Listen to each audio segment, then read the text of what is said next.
Friday, everybody. It's Avatar Jim and Amadeus here for you on a nice Friday afternoon. Hopefully, it's going to be a fun one. Any good plans for the weekend, Amadeus?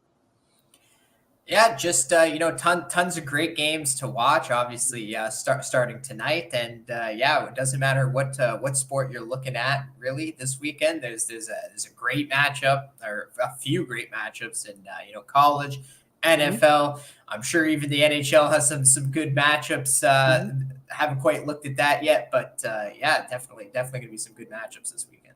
Yeah, something to do. All right. Well, let's get the party started. Friday night football normally it has not necessarily been a good night you know um, for three schools, or three teams.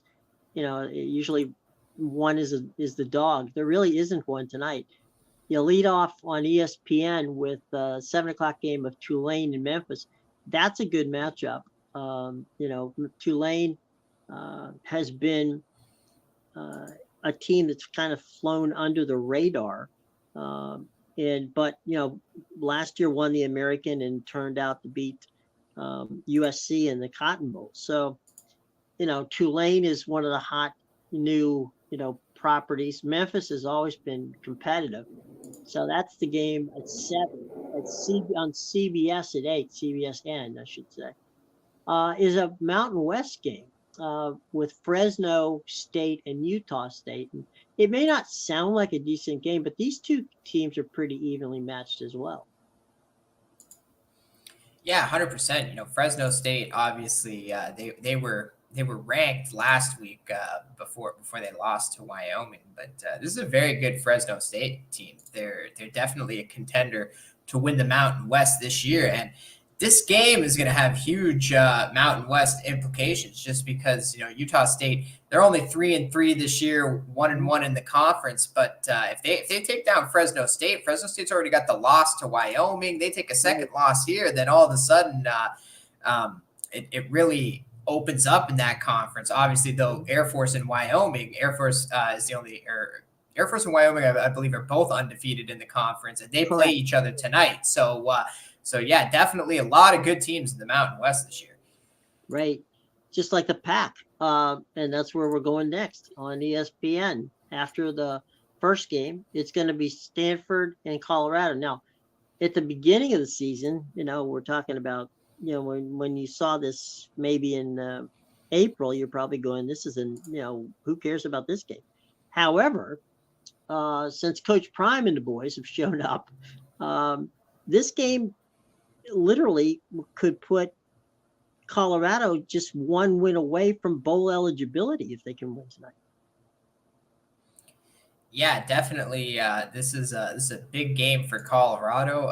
If they can get to that bowl record this year, then that'll be obviously a great start to the Dion era. But Stanford's an awful team, but they do have a bit of an advantage here. They're coming off of a bye. Their last game was that 42-6 shellacking by Oregon. But even in that game, Stanford was right in it in the first half at least, and then Oregon just put the they put the pedal to the metal down in the second half and destroyed them. But this Stanford team, they're bad, but they're a 12 and a half point dog here.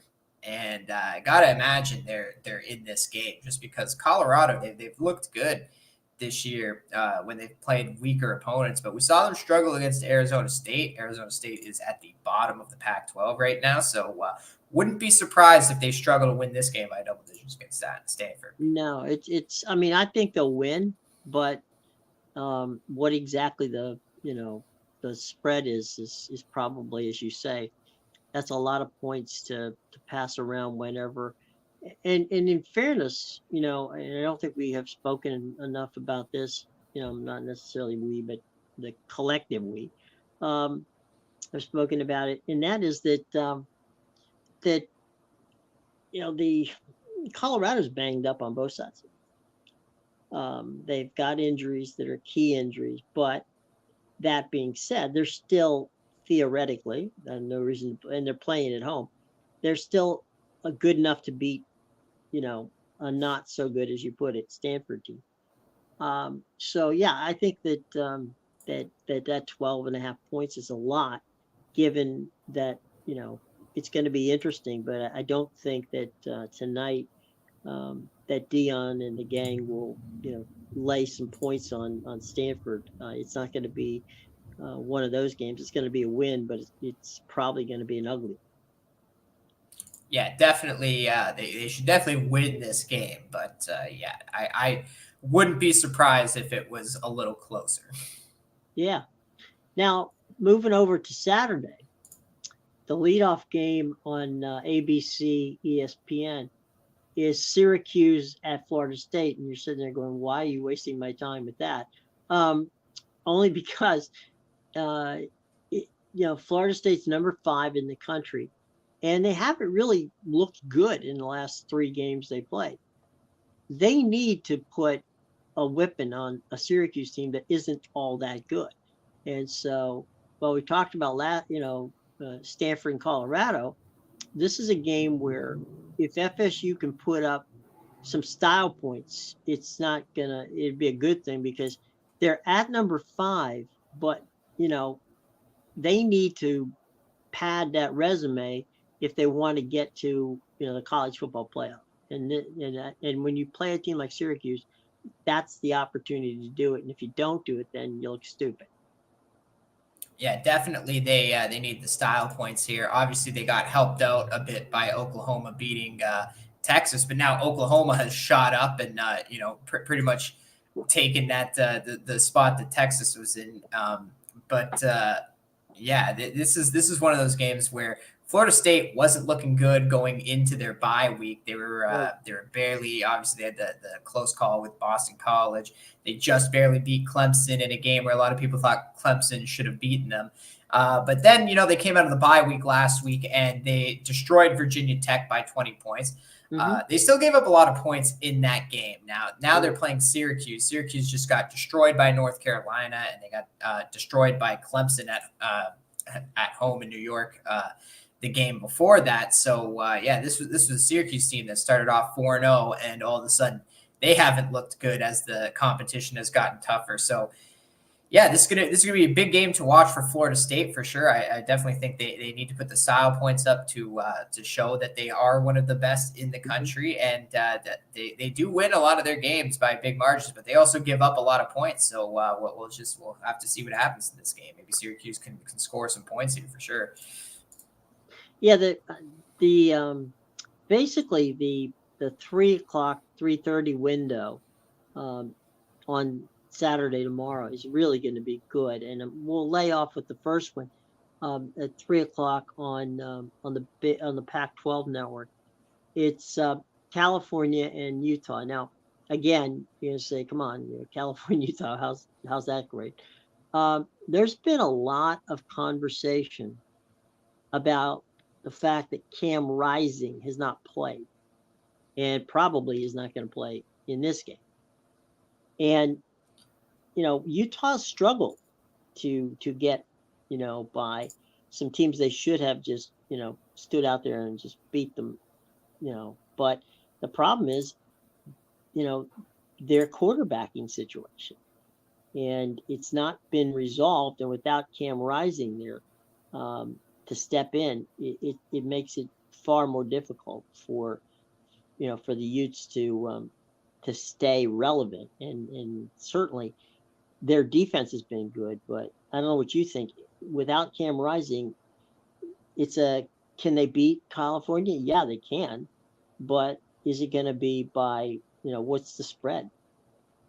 Yeah, so Utah opened up as a 13.5-point favorite, and that's down to 11 now. I myself like Cal with the points here just because their offense looked a lot better last week. Mm-hmm. They scored 40 points at home against Oregon State. I mean, they still lost 52-40, but Oregon State has a good defense, so that was good to see out of Cal's offense. Cal's defense has also been pretty good, so I expect them to bounce back here, as you just mentioned, against a Utah offense that has really struggled. And whether Cam Rising plays or not, I like California with the points, because if he does end up playing, this is the supposed game they've been waiting for, after the bye week. But but this would be his first game back in over a year. So definitely like my chances there. And if he doesn't play, we've already seen what this offense can do without him running it. So definitely, I think California can at least cover the spread.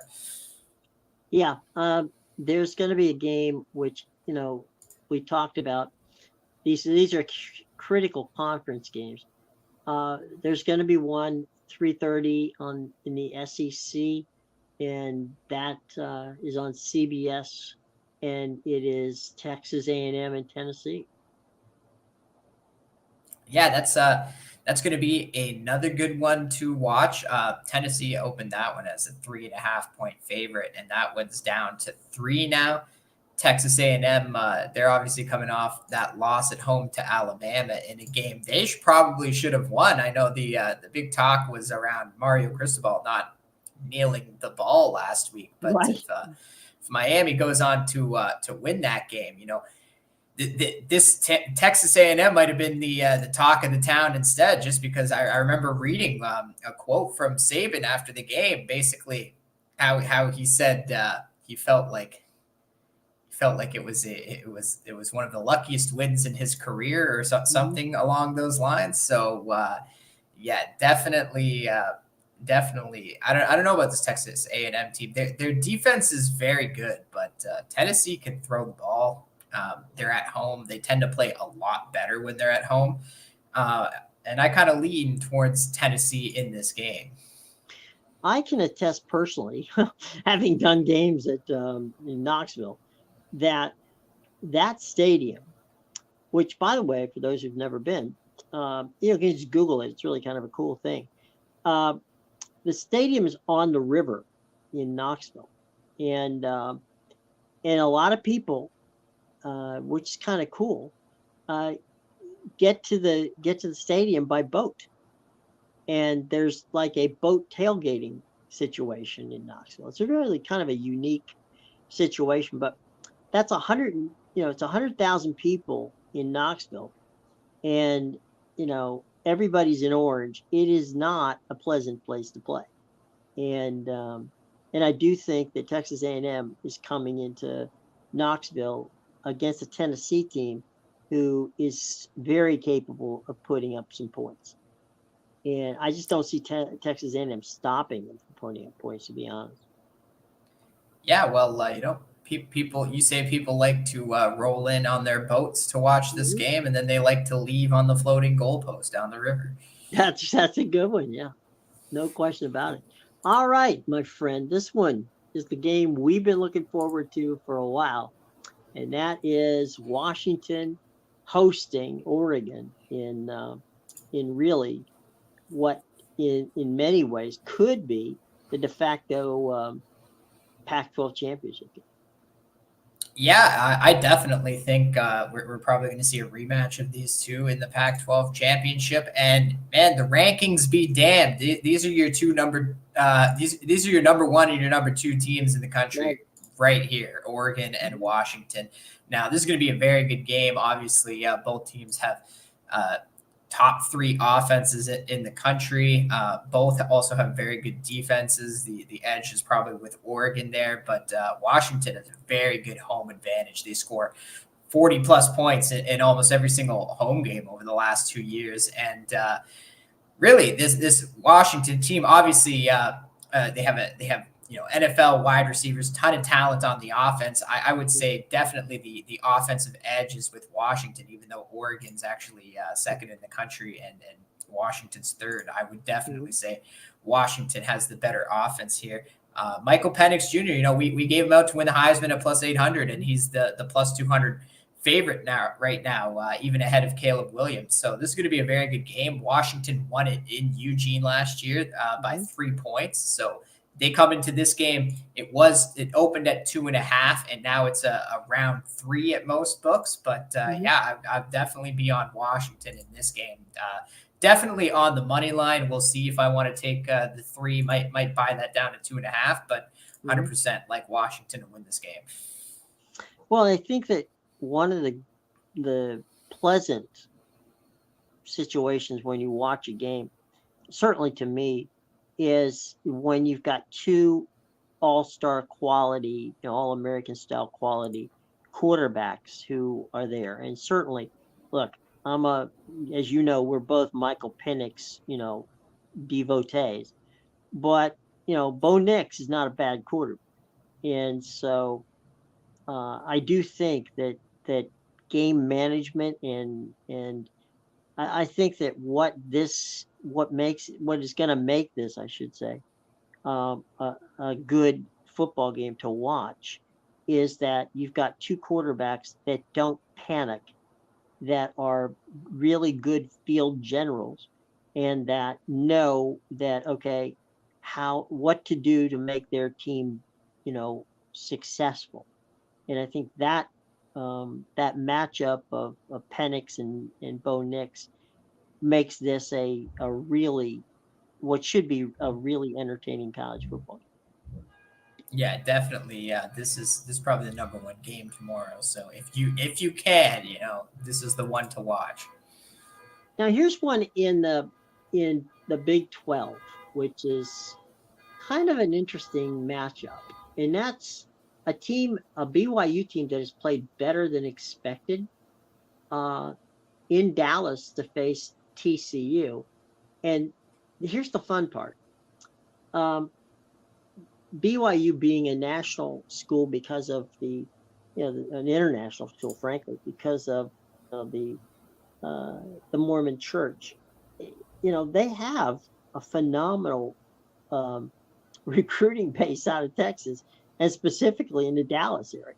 So, I do think this was going to be one of those sleeper games where, a BYU, in theory, shouldn't have a chance against a TCU team, but I think this is a better than average BYU team, and you've got a quarterback who has had his share of big game situations with Slovis at quarterback. That it might very well be especially since TCU's beat up. It might be one of those games where BYU can sneak into town and steal it. Yeah, definitely an interesting one here. TCU comes in as a 6-point favorite. They lost at home to West Virginia in their last game. So this would be an interesting one. This isn't one that I like too much, so no real feel on either side. But yeah, definitely will be. BYU was that team we talked about yesterday, who out of all the Big 12 newcomers, they are definitely doing the best out of all of them. So. Well, I almost forgot that the truly good game at 3:30 is, of course, in University of South Florida hosting Florida Atlantic. But we'll just assume, obviously, that is the game everybody will want to watch. But we just expect that perhaps it might be better if you watched Oregon and Washington, and maybe just check on the USF and FAU game when you get a chance. Okay. Tongue firmly planted in cheek on that as a USF rep. Anyway, as we move down to the 7 o'clock window, there's a few. There's Louisville, which you and I both think is ranked below where they should be, is in Pittsburgh to face a, kind of an underachieving Pitt team at this point. They haven't really had an identity, and so this is a down thing. But sometimes when you get that win, which Louisville got last week, you're kind of floating on air that you beat Notre Dame at home, and Pitt is not the kind of team you can take lightly. So I mean, I there's every reason to believe Louisville is certainly going to go to Pittsburgh and win, but if they're not paying attention, they could very well. This is one of those games that come out to bite you. And I assume there's double-digit point spread on this one. No, actually. Oh, really? Okay. Louisville opened as an 8-point favorite, and that's down to 7 now. But okay. Yeah, this was one of those games. We talked about last week how Louisville is probably better if they. It was probably better if they had lost to Notre Dame because it wasn't really a conference matchup for them. But now they have to go into Pittsburgh, and this could be a bit of a trap game. Pittsburgh, they've been terrible this year, but they're coming out of their bye week, and they're going to be desperate to make something happen after getting blown out by Virginia Tech in their last game. So this is definitely one that they need, and I wouldn't be surprised if Louisville loses this game outright, but it wouldn't shock me if they blew Pittsburgh out either. So it wouldn't surprise me at all. But yeah, this is one where there's a lot of variance for sure. Yeah, one of the things that would concern me if I'm a Louisville fan is, are we still so psyched up about beating Notre Dame that we forgot that we had to play Pitt this week? But I agree with you. I mean, this could go either way. This could be a really close game, or it could be a blowout, which is why I would assume that most of the solid handicappers who are, betting are going to say, you know what, I think I'll stay off this game this week. Yeah, definitely stay away from me as well.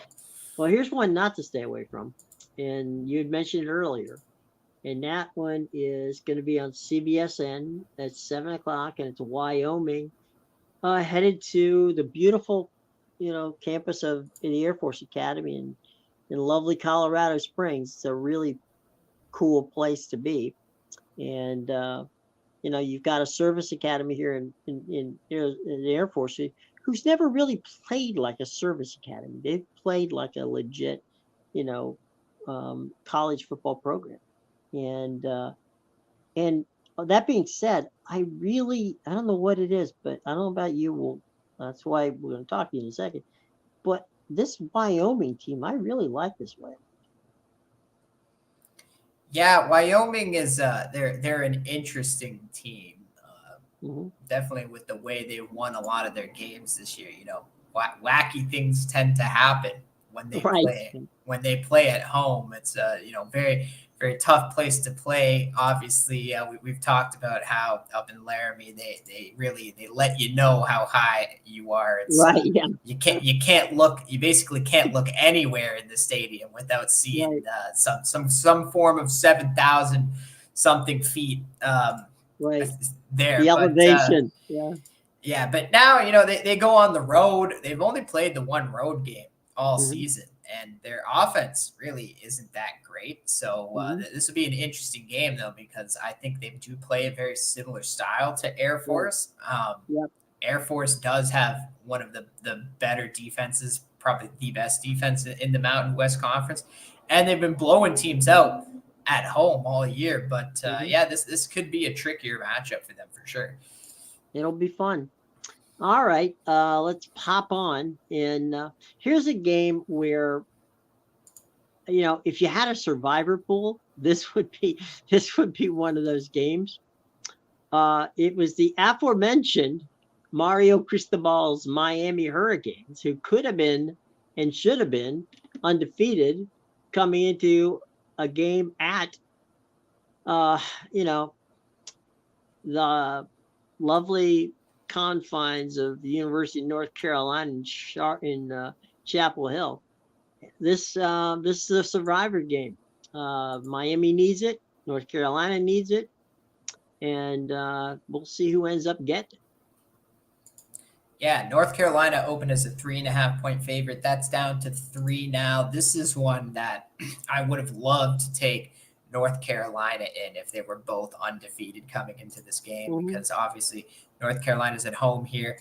I think they do have the better team. I think Miami hasn't really played that tough of a schedule, but at the same time, now they're coming off that bad loss, and it was probably a loss they took because they were looking ahead to this game.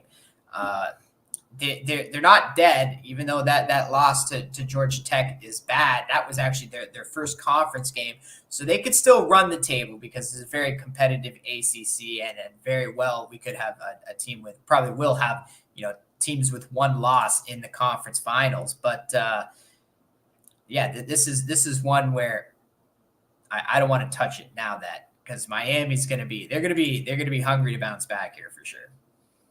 Yep. And now we move on to it's a glamour game. I mean, there's no question about it. It's one of those games that it's got history. You've got a countrywide audience for it, and that's University of Southern California, led by Caleb, the main man, Williams, on campus at Notre Dame to play a Fighting Irish team, who we mentioned earlier in the week. Literally, if they lose this game, the relevancy of Notre Dame for this season is probably gone. Yeah, definitely they have to win this game. They already have 2 losses on the season, and one coming to Louisville doesn't look great unless Louisville goes and stays undefeated for the entire season. But yeah, this is one where Notre Dame is a 2.5-point favorite, and it's pretty much stayed there. You could make the case really for either team. I do like Notre Dame in this game, though. I think obviously they have the home advantage, but I think they're just the better team. They're going to be able to put up points on this garbage USC defense, and that's going to be the key in this game. Is Notre Dame does have a very good defense. Obviously, we both think Ohio State is still a fraudulent team, but they've been scoring points in their recent games, and Notre Dame was a defense that shut Ohio State down. So, this is, and you could even say that about Duke. They were scoring a ton of points before Notre Dame rolled into town, and that was a very low-scoring game. So this Notre Dame defense is legit for sure.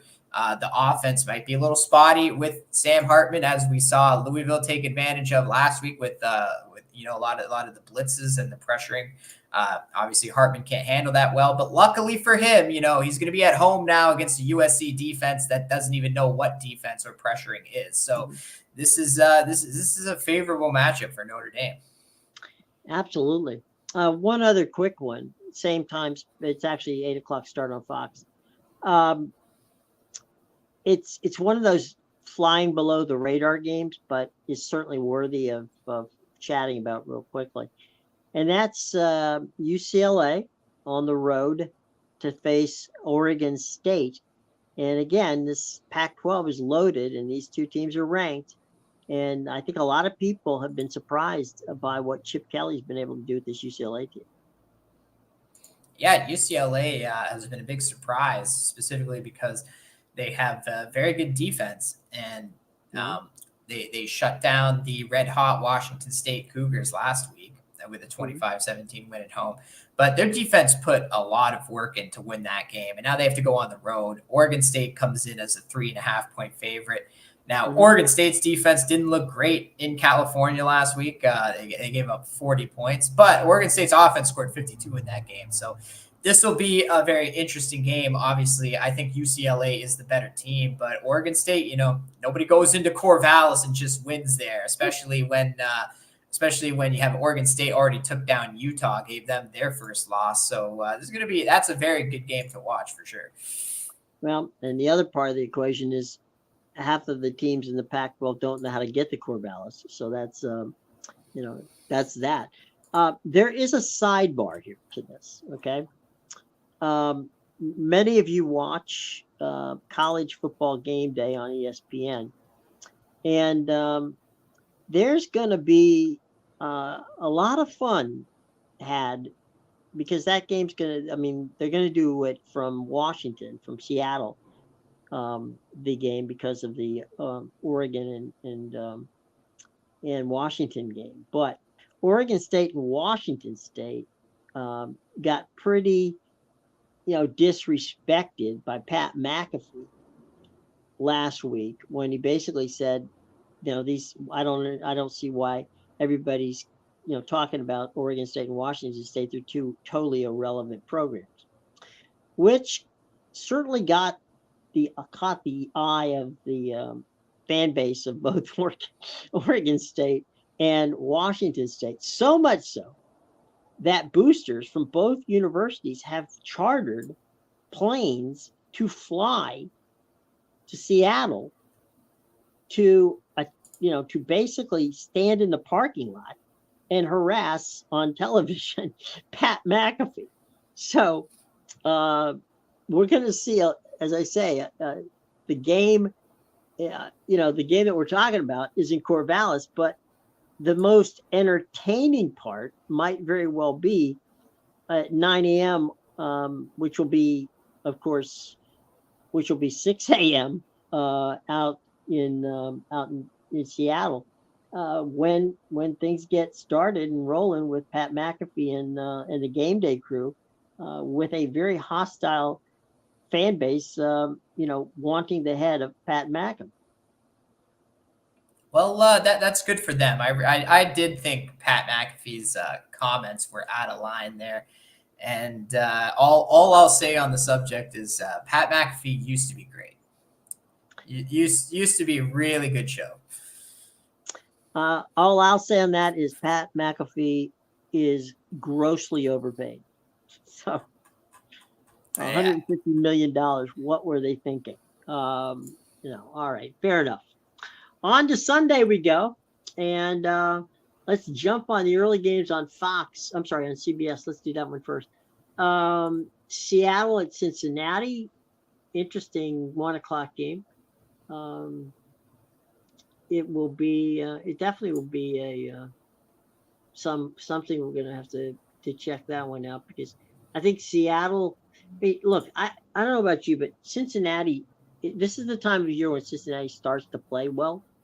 I don't know what it is about the first 3 or 4 weeks of the season that they just can't get, on board. But normally the 4th, 5th, 6th game of the season, they're starting to roll. And Joe Burrow's played pretty well last week. So I don't know what we're going to get, but Seattle coming across the country to play Cincinnati, it doesn't help Seattle, because that's a tough path to take. So we'll have to take a look at that game, but I do believe Cincinnati is probably, that's a good one for Cincinnati, because they need to get back on the roll if they're going to do anything in that conference, in that division anyway. It'll be interesting to see how it plays out. It's not great for Seattle, but they're coming off the bye week, and they have they already have a win in this time zone when they beat the Detroit Lions earlier this year. And really, going back to last season, the Seattle Seahawks have been a better road team than they've been at home. So definitely, I think this will be a good game, because as well as Cincinnati played last week, they're playing the crappy Cardinals. So I'm not going to buy into that performance like Joe Burrow's back, because personally, I don't think the Bengals are back. And I could see the Seahawks rolling into Cincinnati and winning this game straight up. And taking it out to the barn. Okay. Washington at Atlanta, the Commanders and the Falcons. Falcons have been bumbling and stumbling their way through this season so far. Washington has given up. They've given away games that they should have won. I still think that at the end of the year that Eric Bieniemy will be the head football coach at Washington, and we'll see. But it'll be interesting. I do think Sam Hartman's playing well. We'll see with that Washington team, especially how Coach Rivera, his defense, which has killed them over the past couple of weeks, how they play against an Atlanta team that has been mistake prone in the last couple of games they play. Yeah, Atlanta's a bit of a weird team. They're very good at home, but they come into this game as a 2.5-point favorite, and even in the games they've won at home this year, they've only won by like 1 or 2 points in 2 of them, and have not covered that 2.5. So, very interesting. Obviously, you have the Washington Commanders with the mini bye coming off the Thursday night game where they got completely embarrassed, and they were at home. So definitely expecting some sort of response from them here. Okay, we move on to what might just be the massacre of the week. And that is Carolina heading to South Beach to play Miami. That can't be good from a Carolina standpoint. Yeah, Miami is a 13.5-point favorite in this game, and I don't know how you don't take it. Carolina with Bryce Young has given me no reason why they would keep this game close. I know the Dolphins have a bad defense, but Young has really struggled to get things going on offense. A lot of the points that he's put up has been in garbage time. And the Dolphins, they could put 40 points on the board before Carolina even sniffs the end zone in this game. I was going to say they could put 40 points up in the first half. Yeah. So, okay. Onward. So with that Dolphins defense, probably going to be some garbage time for Bryce. Yeah, there is. Absolutely. Absolutely. Here's one of those games where it's just weird. And now they play in the same division. But for whatever reason, when Indianapolis has come to Jacksonville, Indianapolis has been able to win. Jacksonville has all kinds of trouble with the Colts, even though, more often than not, they end up doing well again, in the division. So we'll see how it plays out. But Indianapolis versus Jacksonville, I kind of favor, although they just came back from London, so I don't know if that's affecting them at all. But I would favor Jacksonville in this game. I don't know what the point spread is. I may not, I may stay off of it if it's too much. But I do think Jacksonville can sneak out, a win this week because I don't know. As I say, I don't know what the excuse me, what the problem is, but they don't seem to be able to play Indianapolis.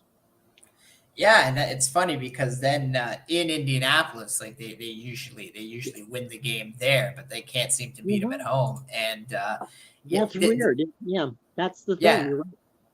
And they've already beaten them. These two teams played in week 1 in Indianapolis, right. And Jacksonville won the game by 10 points. So that Jacksonville is only a 4-point favorite in this game, and it does worry me a bit that they're coming back from London, specifically because they spent 2 weeks over there, and I'm wondering how much it's going to affect them because they were there for longer than the teams usually stay. Did it feel more like a vacation, and coming back now to Jacksonville, are they going to be feeling a bit down from that is my question. So this is probably a game I don't want any part of. If anything, I'll take my guy Gardner Minshew and the 4 points on the road here to keep it a close game. All right, well, we'll blow through the rest of these. All right. Now, the afternoon game on CBS with Jim Nantz and Tony Romo, their A team, is New England at Las Vegas. Now, that's the A game? Yeah, now that's exactly what most people will say. Now, let me give you a little inside football here.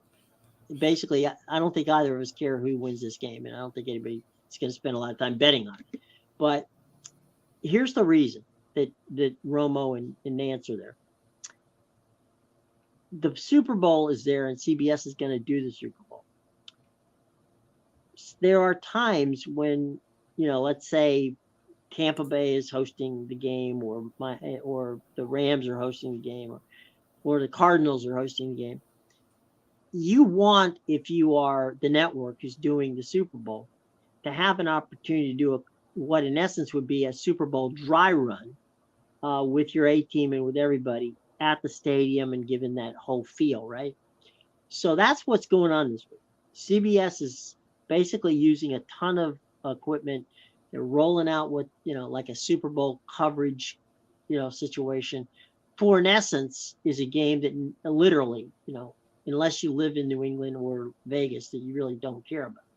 So that's the theory of the case here. It's not, it's not because these two teams warrant national coverage, because they don't, but it's because CBS has an opportunity because of the game, and because CBS, of course, is the AFC, representative. They don't get an awful lot of opportunities to go to Vegas to do an A game. So this is their A game. Well, they must be taking all the equipment with them, because this is actually the only CBS game in the 4:00 time slot. The other 3 games are on Fox. So yeah, they probably have every truck that they're going to use for the Super Bowl out there. Yeah, definitely. I can connect the dots there. They're sending everybody to the Las Vegas Stadium, Right? and it's like, Fox, you take the other 3 games. We're gonna have every truck, every piece of Enjoy equipment yourself. Yeah. at Enjoy Allegiant yourself. today. All right, let's blow through these 5 Fox games. We got Minnesota at Chicago, and if that doesn't, that really doesn't excite me. I don't know if it does anything for you, but that's one of those really seriously. I know they're contractually obligated to play, but do we have to watch it? Well, at least it's shuffled in the 1 o'clock games. That's a good point. Yeah.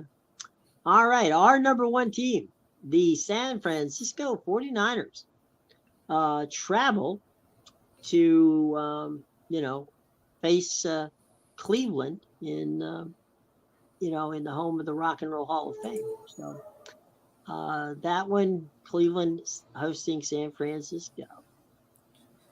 Yeah, this is a stay away game for me. I don't know how you can bet it. San Francisco opened as a 5.5 point favorite. Should have taken it then because they announced Deshaun not playing. Now it's 9.5. So yeah. Yeah, at 5, I think. Yeah, that would have been a steal at 5. Yeah, now it's yesterday. It's funny because yesterday it was only like 7.5, and so it's creeped up another 2 points. Today it's 9.5 now. Might even be 11 by kickoff on Sunday. So right. No, you're right. Stay away. All right, New Orleans is in Houston to face the Texans. Not a tough trip. You could drive that. I don't think they did, but you could. New Orleans at Houston. New Orleans' defense has been really good lately. Not much on the way offense. Houston has been, as we've said before, as a surprise team, no question. Yeah, this is a fishy game to me. Right. The Saints are 1.5 point. You want to stay off the 49ers. This is the one you also want to stay off of. Yeah, the Saints are a 1.5 point favorite, and I don't know. You look on paper, and the Saints are a much better team. So this is they don't go marching in, right? Yeah, this is a fishy line when I see something like that. Okay, let me go up. At this point, these are the 4 o'clock games. This one, could be a bloodbath. You never know. They're playing at MetLife, and it's the Phillies and the Jets. I'm sorry, the Phillies. It's the Eagles and the Jets. Might as well be the Phillies. They might still be the Jets. So, not much on that one. Here's one that could be. Look, if Tampa Bay is going to, prove to the world that they are legit, and Baker Mayfield is, then hosting a very good Detroit Lions team at Ray J on Sunday could be this could be the sleeping entertaining game of the day. Oh, that's the game of the day for sure, Jim. Mm-hmm. Obviously, I'll be wearing my Baker Mayfield jersey. There you go. Yeah. That's still in the mail because I haven't really ordered it yet, but we'll see. We were on the Bucks bandwagon before anybody else. Right. So, well, go Baker. Okay, and if you don't believe us, you can tell that to my ticket on the Bucks to win the NFC South at +7. There you go. Your Arizona Cardinals are heading west on an hour flight to LAX and a game against their division team, the Rams. Yeah, this is wild. It's a team with no fans versus a team where the fans. Why would you even go watch the team play? So I wonder how many people are just going to be in SoFi Stadium physically for this game. Just physically wandering over. That's it. That goes back to the old saying: "Good tickets are still available." It's an amazing. Hey, real quick sidebar story to this is I don't know if you're a fan of David Spade, but David, of course, from Saturday Night Live and from a number of other situation comedies, is a Phoenix resident, and the Cardinals reached out to him as a fan because they found out that he was a fan of the Cardinals, and they they called him up and said, "Look, would you be interested in season tickets? Buy season tickets." And he said, "Sure. I want to represent. I want to make sure that that I can't necessarily make them to every game, but I'd be interested in buying season tickets." So they sent him a thing in the mail, and it was $44,000 a game. What? And yeah, they sent him they've sent him a a a deal on buying a luxury box, and Oh, and he said, I I don't need a luxury. I just wanted some season tickets, and so uh, it, it's been left at whether or not he actually did buy them or not. But one thing we definitely know is he didn't buy you know, the season the luxury box at the stadium. So maybe I'm shocked he didn't decline, because at this point that would have been my response. When the Bidwell sell the team, you can come sell me some tickets. right. Um, the other thing is, he lives in Los Angeles, so this might be a cheap way for him to get into the park and watch his team play. Yeah, probably. But then again, it is SoFi Stadium, so Right. even with no fans, they'll still charge you $1,000 a ticket. Right. Well, here we go. The Bills Mafia Sunday Night Football. Jim, why are the Giants on prime time again? This is like the fourth time this season, and we're only like, what, 6 weeks into the season? I have no earthly clue, because there was nothing at the beginning of the season that would give you any indication that the Giants were going to be any better than they were last year. So I'm with you on this. I'm like, I don't know what the hell they're thinking. Like another Sunday night where I just can't watch football. Well, why couldn't you have moved because you can flex. They can flex that game. They should be flexing games. Right. Why wouldn't they have flexed the Detroit Tampa Bay game? Oh, yeah. To 100%. That, to prime time. It's going to be, hell, USC and Notre Dame will probably outrate them. Yeah, I would even take the Eagles and the Jets, because the Jets are more competitive. They have defense, and Zach Wilson seems to be improved. The Giants are just sad. Right. Yeah. Oh man. Well, they should call us up. I mean, you guys, you're capable. You're allowed to do this. How did the Giants even get in 4 primetime slots in the first 6 weeks? Like, nobody flagged that when we made the schedule for this year. I understand the first one, right? Dallas and New York.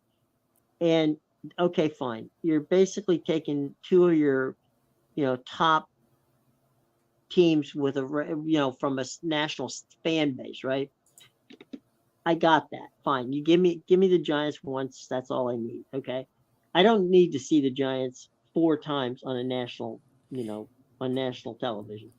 And like you said, like the Cowboys game, that makes sense. But then, we had to watch Seattle just demolish them. What is Seattle Giants? Like, it's a nothing game. Now they're playing the Bills, who's not even in their conference. Like, again, another no meaning game, really. Like, somebody dropped the ball on this schedule for sure. Oh, it's just, well, I mean, fine, they have to play each other. I get that. There's no problem with that. But I don't have to watch them. It's like, yeah, throw it in the 1 o'clock. This game is a 1 o'clock game that is, that's in prime time, when you've got teams that, that deserve it. And so I don't know. I really have no, earthly clue as to why the Giants have, suddenly become America's team. It just doesn't make any sense to me. Yeah, it'll be interesting to see, how that plays out. But there's nothing there that interests me at all in that game.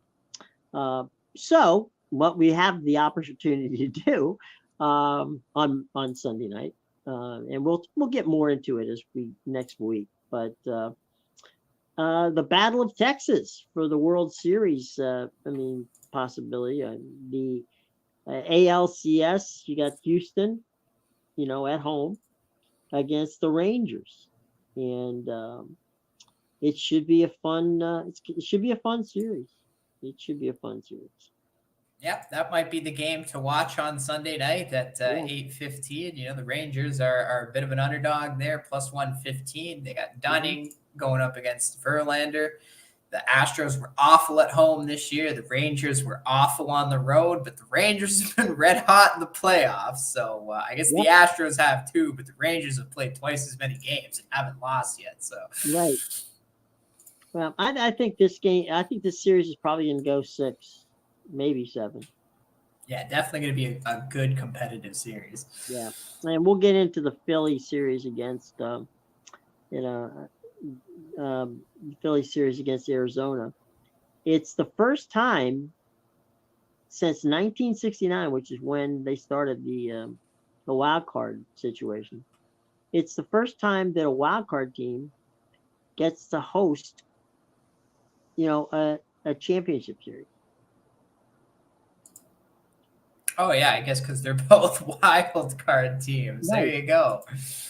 I mean, if you look at what has happened in baseball this year, 3 teams, 300-win teams are at home sitting and watching. Yeah. Yep. So really 4, because if you want to throw the Rays in there, you got the Rays. Well, the Rays, Orioles, Dodgers, by 1 game. Braves. Right, they missed by 1 game. Yeah, so you got 400 wins sitting at home. Right, 400 wins on the sidelines watching this, going, what the hell did we not do right? But I got to say, my boys, Bryce Harper and Trey Turner last night, were celebrating with, the victory over the Braves. And they're wearing, Bryce is wearing that T-shirt of the saying of when the Braves taunted him with "Attaboy Bryce." He's wearing an "Attaboy Bryce" T-shirt. So there you go. Quick note for those of you who wondered, because I've had people ask, literally on Twitter, ask me, well, how Bryce was spraying champagne all over the place and all that other stuff, but he wasn't drinking it. Well, Bryce is a very devout Mormon, so he does not drink liquor. And what they did for him when there were playoff games that he was involved with, he and Juan Soto were not even old enough to drink, legally. They had this sparkling cider, so they could spritz the sparkling cider all over each other and drink from the bottles and make it look like they were having champagne when in fact they were just having, sparkling apple juice. But anyway, Bryce is not someone who is going to be, knocking down a few brews after the game. So there you go. No way. I respect his religion, and so whatever he feels best at, good on him. So we'll talk about Bryce and the boys on Monday whenever they get ready for their series with, the surprising Diamondbacks. Yeah, definitely. Yep. Okay, boys and girls. We're at that point in time where Brother Amedeus gets to tell us, what's going on. Yeah, so make sure you check out my premium plays at bigal.com, pickadvisor.com, and theinsidersroom.com. I will have, plenty of plays up for the weekend with some international soccer with the break that's going on right now. We'll have tons of college football up. Actually, I already have college football up for tomorrow and tonight, including a few game of the months. So go check that out. I got my Mountain West Conference game of the month today, my ACC Pac-12 for tomorrow. And I'll have tons of NFL up for Sunday as well. Actually, maybe not tons because the card isn't great, but definitely some winners. So make sure you go check that out. As well you should. All right, gang. We will see you on Monday when we'll review the outstanding football schedule in college and the NFL.